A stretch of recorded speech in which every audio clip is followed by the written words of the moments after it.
Your movement sucks. But why, Daddy? Well, it's simple, son. Seriously though, if your heart's stuck, this is a must watch. Okay, but why trust me? I'm a high elo Valorant player, peaking 580 elo. Better yet, I started my climb in silver just a few years ago, so I was just like you. Don't worry, if I can do it, you can too. Let's cut to the chase. Movement.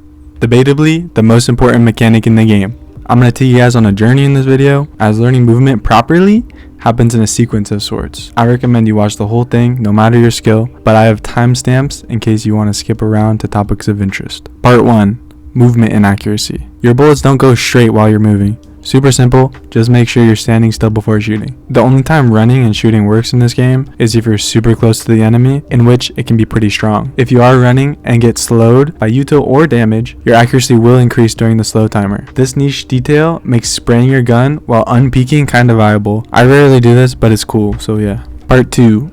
Info gathering. This topic is so overlooked. Yes, you can use communication and utility to gather information, but what if your toolbox is empty? Then you gotta use movement. The main movement techniques you're gonna use for info gathering are jiggle peeking and jump peeking. Jiggle peeking is used to throw off crosshair placement and bait out shots. In doing this, the enemy effectively reveals their location. Once you hear them, you can pre-aim and peek. Jump peeking is also a great movement technique for gathering information. In fact, it's my favorite for gathering lots of information quickly. My favorite use is to counter oppers. Simply, just jump peek the angle you think they're holding to bait out their shot. If they shoot, this gives you timing to take the space. Part 3. Peeking techniques. Before I begin, I want to cover a super common misunderstanding. Peek and get killed instantly. But peeker's advantage, right? Why am I dying without time to react? Well, it comes down to a tiny mistake. When clearing angles, you need to stop moving. Let's say when you peek, you don't stop your movement until after you see the enemy. This is bad. This in fact negates your peeker's advantage entirely, because in the time you're stopping, they have already seen you on their screen. So the fix is to hard clear angles, or some people call it deady peeking, just making sure you stop at each angle you clear. That way, by the time you react to seeing them, you can just aim and shoot, as opposed to stopping moving, then aiming and shooting. Doing this effectively eliminates an entire step of the process and saves you time in gunfights. I wouldn't say that it's a must that you do this in every fight, but it does make a big difference, and you need to be doing this when it counts. Okay, let's begin. This is probably the most important topic in this video, so listen closely. Before you even take your first peek, it's a must that you understand this one fundamental. To put it simply, make sure you're peeking with just A or D. This ensures that you have max move speed when peeking an angle. Ding ding ding, you guessed it. Dying instantly every time you peek? This is why. What does this mean for you? Well, just don't peek while holding multiple movement keys. Like seriously, you should only be taking fights if you're comfortable to do so while using A or D. This is the biggest key that separates average movement from great movement, so don't take this lightly. And you know what's crazy?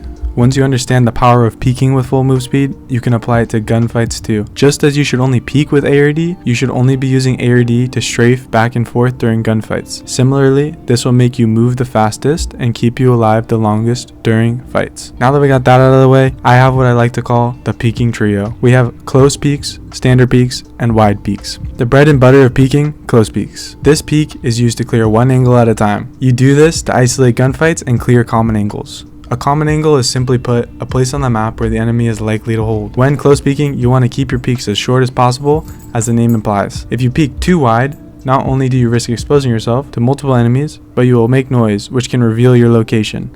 Being able to quickly peek without making noise is what makes close peeking so powerful. I find this peek to be the easiest when you're further from the angle. This is due to inherent angle advantage. If you're curious about what angle advantage is, don't worry, I'll be covering this later. One thing to note here is that while close peeking is faster than walk peeking, it's definitely not the fastest. This is because it takes a couple of steps to reach full movement speed, and unfortunately, you don't reach full move speed until you're making noise. That brings me to the next peeking technique. Let's just call this one the standard peek. Similar to the close peek, you want to limit the amount of angles you're exposed to. However, instead of your goal being to keep quiet, you want to be reaching full move speed. You become a harder target than when you close peek, but you can reveal your location and potentially expose yourself to too many angles. Which brings me to the final peeking technique, wide peeking. This one is the most fun because of its effect on your opponent. If you've ever seen a pop-in video, this is his favorite method. Wide peeking is all about maxing out your move speed and going as wide as possible. This is best used sparingly in order to catch your enemy off guard. When overused, wide peeking will get you killed killed more often than not because the enemy can easily hold with wider crosshair placement and then just kill you without even aiming. If you want to know how you can use that against your enemies, definitely check out my Valorant aiming guide, which covers tons of tips and tricks, not only to get you more kills, but improve your raw aim as well. Bonus tip here, combining jiggle peeking followed by a wide peek can net you free kills. This is because jiggle peeking can often bring the enemy's crosshair close to the angle so that when you wide peek, they will have to hit a longer flick to hit you.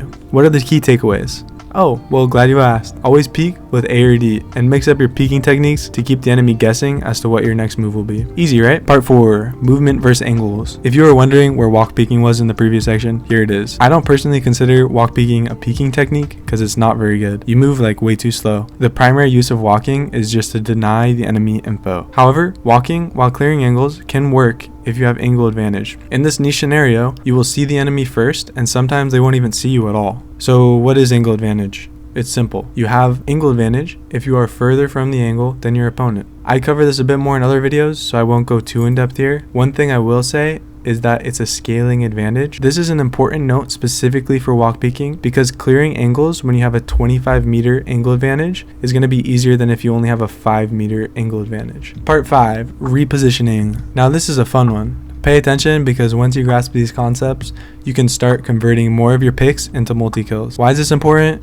Shut up, bruh. Everyone wants more kills. Let's keep it simple. 3 main categories: ankle breaking, dipskis, and psycho mode. Ankle breaking is when you're going... Ankle breaking is going to be your bread and butter here. If you get spotted, quickly take a shot and then switch locations. The idea is to keep the enemy unsure of your location at all times. Peeking an angle and see someone, same thing. Take a quick shot, peek from somewhere new, keep them guessing. Dipskis, if there are too many enemies, just fall back as fast as you can. Regroup with your team, play retake, whatever you need to do. I'd say peeking and going for 1 kill, then falling back if you're getting rushed is best case scenario. You either get 1 and play 4v5 retake, or you deal some chip damage and get some information for your team. And finally, psycho mode. This is where you basically run it down and take as much space as you can. It can be risky with no information, but taking space is super important and something you need to learn, like when it's good to do and when it's bad to do. Oftentimes for me, I go psycho mode after getting a pick on a site, or I go psycho mode if I'm feeling it and going for an ace. I'd say repositioning is an ebb and flow process. All 3 categories play into one another and you need to adjust depending on the circumstances. Part 6, turreting. What the fuck does that mean? Never heard of it, buddy? Sucks to suck. But turreting, let's just say simply, it's not a real thing, but I thought I'd add it because it's kind of important and nobody really talks about it. Let's put it this way. Movement is all fun and games until you can't hit any shots. Sometimes moving too much can be a bad thing because it decreases your accuracy. It's just factually harder to aim while moving than it is standing still. Because of this, turreting exists. It's just when you plant your feet so you can basically aim more accurately. It might sound dumb, but people even do this in heavy movement based games like Apex and Overwatch because sometimes it's the best strategy. Definitely don't do it all the time, but if it's absolutely essential that you hit your shot, then you need to be practicing this. Let's say for example you're behind someone, well, turret them, standing still and aim at your 100%. If you are wiggling your little feetsies and miss by a millimeter, then whiff your whole mag afterwards, you're gonna be pissed. Any situation where you have a big enough advantage, you should be doing this. One more good example for y'all is if the enemies are blinded or distracted. The extra consistency from turreting here, in terms of like your aiming mechanics, can definitely make the difference in rounds. Part 8, my closing thoughts. Good work listening to all that. Now all you gotta do is apply it. Application is what's gonna make it all stick. One last thing, some of improvement just comes down to feelings. For example, you could peek an angle perfectly and still get laid out. So it's kind of subjective what I'm saying here. You need to take it all, practice it all, and then learn what works for you in what situations. But yeah, to put it simply, everything's situational. Sometimes it's good to peek, sometimes it's bad, and it kind of comes down to a feeling. You need to develop that feeling in order to really become consistent, and hope this helps. Peace. That's